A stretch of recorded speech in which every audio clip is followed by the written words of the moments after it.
Brandon Cutler here from AEW, and I hope you guys have an awesome podcast with the MonsterCast.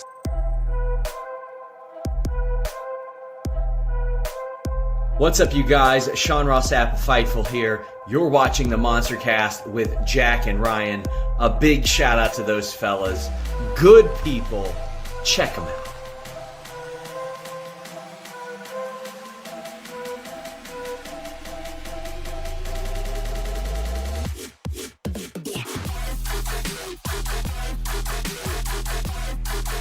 Here's your host of the MonsterCast, the Straight Edge Monster, Jack and Ryan. I mean, like, where do you think, like, the legacy of the Briscoes as a tag team are going forward? I mean, they're always going to be considered the best tag team to have never made it on a national stage. Like, it'd be very hard for someone in this day and age to have that same accolade, because if you get to a certain level in the indies now, you get snapped up, like, immediately. Had he not been blackballed in that way, he may not have even been in Delaware that day. He might have been getting ready for fucking Dynamite. You know? Like, it sucks. Yeah, he could have been on the West Coast. Yeah, like it sucks. It sucks. It came out of nowhere, dude. Like, I woke up and that's what, I mean, obviously, I think you had texted me, dude, I put it in the Discord. I didn't know what the hell was going on because I'm literally waking up to go to work, and I'm like, what the fuck are y'all talking about? So literally, yeah. I go. Of course, I go straight to Twitter, and that's the entire timeline. I'm like, this can't be fucking real. It's like one of those situations where you just don't think it's real. I was at a friend's house, and like we were like literally in the middle of a conversation, and I checked my phone real quick, and I just didn't say anything for like 45 seconds. She's like, "Oh, what's up? What's wrong?" Like, it's kind of hard to explain because she doesn't watch wrestling. I was like, that's something real fucking weird, apparently. Just give me a minute, and then that's when I was like texting you and stuff. It was weird. I think I agree with you. They'll clearly be the best tag team to never make an AEW, WCW, WWE type thing, national program. We did our Mount Rushmore of tag teams not that long ago. It was last year. It's the only Mount Rushmore we've done live. And you had FTR, Young Bucks, I believe the Steiners, and Golden Lovers. And I had the Young Bucks, was Young Bucks, Steiners, Rock and Roll. Oh no, Young Bucks. You didn't have Steiners. I didn't. No, Young Bucks was the only one we had the same, right? So I had Young Bucks, Rock and Roll Express, I believe the Hardy Boys, and the Road Warriors.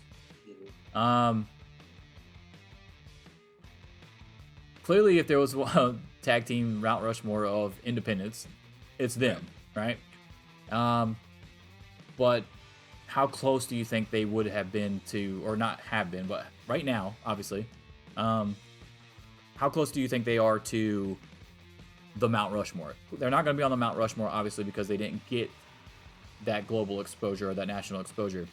But would you put them in tier 2? Like, if there was a second Mount Rushmore with the next 4 teams, are they on that?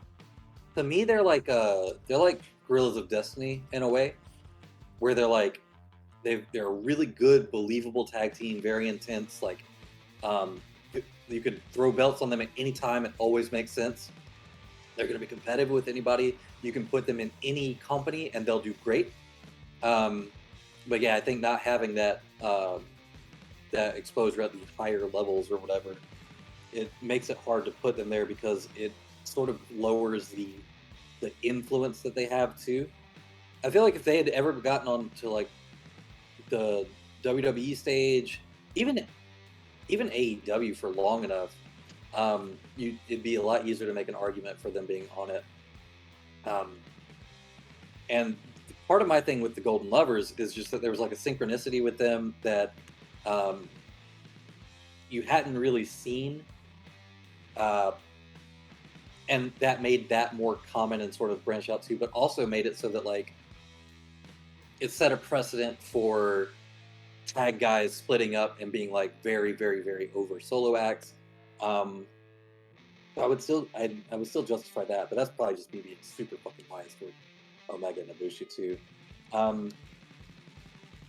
But yeah, if you were to do like an independent, No, if it's independent, it's yeah, them Young it's- Bucks. yeah. Ooh, this would be good. Okay, so Motor City Machine Guns. Are we counting Impact TNA as independents? Independent? Yay, good question. Yes. Because I think I am too, and I think I'm gonna put Motor City Machine Guns on there. The fourth one would be hard, because you've got Super NES Bros, right? Evil Uno and Stu Grayson. Yeah. You've got the Rockness Monsters or whatever it is that were also in PWG for a long time, from Canada, which was another team that a lot of people were like, why didn't y'all get them? And it was because, you know, visa issues or whatever with Canadian wrestlers are fucking super hardcore to get. Kings of Wrestling? Fucking Chris Kings Hero, of Wrestling, Claudio. yes. Jericho Yeah. and Claudio, yeah. No, well, I mean, not Jericho, Chris Hero, sorry. I don't know why I said Jericho. Chris Hero and Claudio.